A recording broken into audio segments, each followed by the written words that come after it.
तो नमस्कार, स्वागत है आप सभी का एजुकेशन मंत्रा में। दोस्तों, इस वीडियो में हम बात करने वाले हैं परिषदीय स्कूलों में नई भर्ती और साथ ही साथ विजय किरण आनंद जी की वापसी हुई है और 79,000 टीचर्स सरप्लस बताए जा रहे हैं। हकीकत क्या है? दरोगा भर्ती अब कोर्ट के अधीन हो चुकी है। 200 से अधिक पदों पर नई भर्ती का विज्ञापन जल्द जारी होने वाला है और यूपी बोर्ड परीक्षा परिणाम को लेकर क्या कुछ अपडेट है, सब पर डिस्कशन होगा। वीडियो को लाइक एंड शेयर करें और चैनल पर पहली बार विजिट कर रहे हैं तो सब्सक्राइब अवश्य करें, क्योंकि YouTube का बड़ा झमेला चल रहा है। सब्सक्राइब कर लें और जिनको नोटिफिकेशन समय से नहीं आ रहे हैं तो वो चैनल को अनसब्सक्राइब करके सब्सक्राइब करें और फिर नोटिफिकेशन में ऑल सेक्शन को कर लें, जिससे कि आपको लगातार जो वीडियोस की नोटिफिकेशन है वो आती रहें और समय पर आपको वीडियो उपलब्ध हो। तो चलिए दोस्तों, शुरू करते हैं। दोस्तों, देखा जाए तो परिषदीय स्कूलों में नई भर्ती की आस तो जगी है। जो पिछले दिनों छात्र शिक्षक अनुपात का डेटा 30 अप्रैल 2022 की छात्रांकन के आधार पर मांगा गया है, कहीं ना कहीं दो तरफ इशारा करता है। या तो यहाँ पर अंतर जनपदीय तबादले और प्रमोशन की जो प्रक्रियाएं हैं या तो वो होने वाली हैं या तो नई भर्ती प्रक्रिया शुरू होने वाली है। इसी को लेकर हमेशा से डेटा मंगाए जाते हैं। अब यहाँ पर द्व्यर्थी चीज़ें निकल के आ रही हैं कि सदन में बेसिक शिक्षा मंत्री जी ने जवाब दिया और फिर इसके बाद से कमेटी की भी बातें थी। कुछ का कहना है कि वो कमेटी की रिपोर्ट ही थी जो बेसिक शिक्षा मंत्री जी ने लगाई है, और कुछ का कहना है कि वो कहीं ना कहीं ऐसे आंकड़ा दिया गया था। अब उसको पूरी तरीके से सचिव बेसिक शिक्षा परिषद, चूँकि उसकी घोर आलोचना भी हुई है तमाम टीवी न्यूज़ चैनल्स के माध्यम से, छात्रों ने भी उसका विरोध किया है कि शिक्षा मित्रों को आखिरकार क्यों ऐड कर दिया गया है। इस बार जो भी छात्र शिक्षक अनुपात मांगा जा रहा है वो अब तक की भर्तियों के अनुसार मांगा जा रहा है, यानी कि नियमित जो शिक्षक हैं उनके सापेक्ष ही छात्र शिक्षक अनुपात की बात कही जा रही है। तो ऐसे से लाखों पद खाली रह जाएंगे और इन पर भर्तियां आ सकती हैं।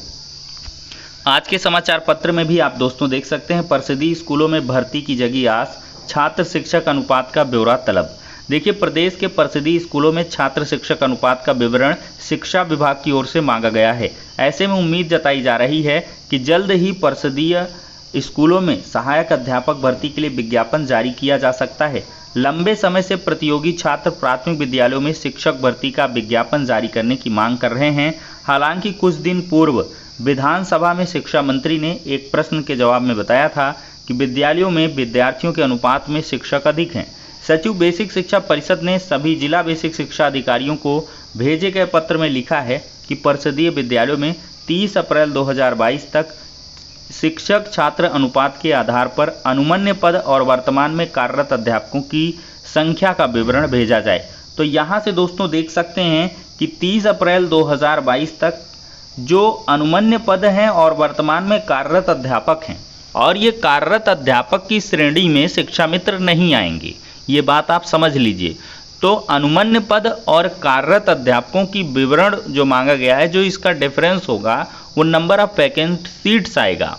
तो कहीं ना कहीं ये नई भर्ती के लिए भी हो सकता है। में भी जिला बेसिक शिक्षा अधिकारियों को निर्धारित प्रारूप पर 7 जून तक इस विवरण को अनिवार्य रूप से परिषद की ईमेल पर भेजना है। अब दोस्तों, इसी के उलट एक और समाचार पत्र में खबर है। यहाँ पर दोस्तों देख सकते हैं, सचिन मुदगल जी की रिपोर्ट है। परिषदीय स्कूलों में 79,568 सहायक शिक्षक ज़्यादा हैं। यहाँ पर देखा जाए तो रिपोर्ट का कर रहे हैं अध्ययन। ये अनामिका सिंह हैं, सचिव बेसिक शिक्षा। ये कहती हैं कि शिक्षकों की नई नियुक्तियाँ व नामांकन के बाद बदली परिस्थिति में रिपोर्ट का अध्ययन हम लोग कर रहे हैं। और इधर यहाँ पर ये भी दिया है भर्ती की तैयारी। प्रदेश सरकार ने बेसिक शिक्षा परिषद के स्कूलों में सहायक अध्यापक भर्ती के लिए राजस्व परिषद की एक कमेटी गठित की है। कमेटी जिलावार रिक्त पदों का आकलन कर भर्ती के लिए रिपोर्ट देगी। हालांकि ये रिपोर्ट आ चुकी लेकिन सार्वजनिक नहीं हुई। यूपी में देख सकते हैं, बेसिक शिक्षा परिषद के स्कूलों में 79,568 सहायक अध्यापक ज़्यादा हैं। यह दावा है केंद्र सरकार के शिक्षा मंत्रालय का कि स्कूली शिक्षा और साक्षरता विभाग ने अपनी रिपोर्ट में प्रदेश सरकार को सहायक अध्यापकों के पदों को व्यवस्थित करने और सभी स्कूलों में आवश्यक शिक्षकों की उपलब्धता तय करने के लिए कहा है। रिपोर्ट के मुताबिक यहाँ पर देखा जाए तो बेसिक शिक्षा परिषद के 1,58,000 से अधिक स्कूलों में 3,79,000 से अधिक शिक्षक कार्यरत हैं। 1,40,000 से अधिक शिक्षा मित्र भी सेवा दे रहे हैं। इस तरह स्कूलों में कुल 5,19,000 शिक्षक शिक्षा मित्र कार्यरत हैं। प्राथमिक विद्यालयों में छात्र शिक्षक अनुपात 30:1 और उच्च प्राथमिक में 35:1 होना चाहिए। परिषदीय विद्यालयों में करीब 1,76,00,000 विद्यार्थी यहाँ पर पंजीकृत बताए जा रहे हैं। केंद्र का मानना है कि सहायक अध्यापकों और शिक्षा मित्रों को कुल संख्या और पंजीकृत विद्यार्थियों की कुल संख्या के हिसाब से प्रदेश में 79,568 सहायक शिक्षक अधिक हैं। हालांकि विभाग में सृजित पदों की संख्या के हिसाब से देखा जाए तो सहायक अध्यापकों और प्रधानाचार्य के 1,26,000 पद रिक्त बताए जा रहे हैं। तो ये सारी चीज़ें भ्रामक है दोस्तों। यहाँ पर देखा जाए तो माध्यमिक शिक्षा में 70% पद जो हैं खाली बताए जा रहे हैं। केंद्रीय शिक्षा मंत्रालय की रिपोर्ट के मुताबिक प्रदेश में माध्यमिक विद्यालयों में सहायक अध्यापकों के 10,903 पद स्वीकृत हैं, 3,665 कार्यरत हैं, 7,238 पद खाली हैं। सहायक अध्यापकों के 9,417 पद सृजित हैं। इनमें से 2,622 सहायक अध्यापक कार्यरत हैं और 6,795 पद खाली हैं। वहीं पर प्रधानाचार्य के 1,486 पद स्वीकृत हैं, जिनमें से 443 पद खाली हैं। तो माध्यमिक शिक्षा विभाग में भर्ती के लिए तो सरकार ने कहा है और उस पर काम भी चल रहा है, लेकिन बेसिक शिक्षा विभाग में जो भर्ती है वो कहीं ना कहीं इसी प्रकार की खबरों के बीच उलझी हुई है। अब यहाँ पर देखा जाए तो 68,500 शिक्षक भर्ती और 69,000 शिक्षक भर्ती जैसी दो बड़ी भर्तियों के बाद से जो इसमें उपजे विवाद हैं, पनपे विवाद हैं, वो कहीं ना कहीं नई भर्ती के लिए एक बड़ा अड़ंगा साबित हो रहे हैं। 68,500 का अभी देखिए जिला आवंटन हो रहा है।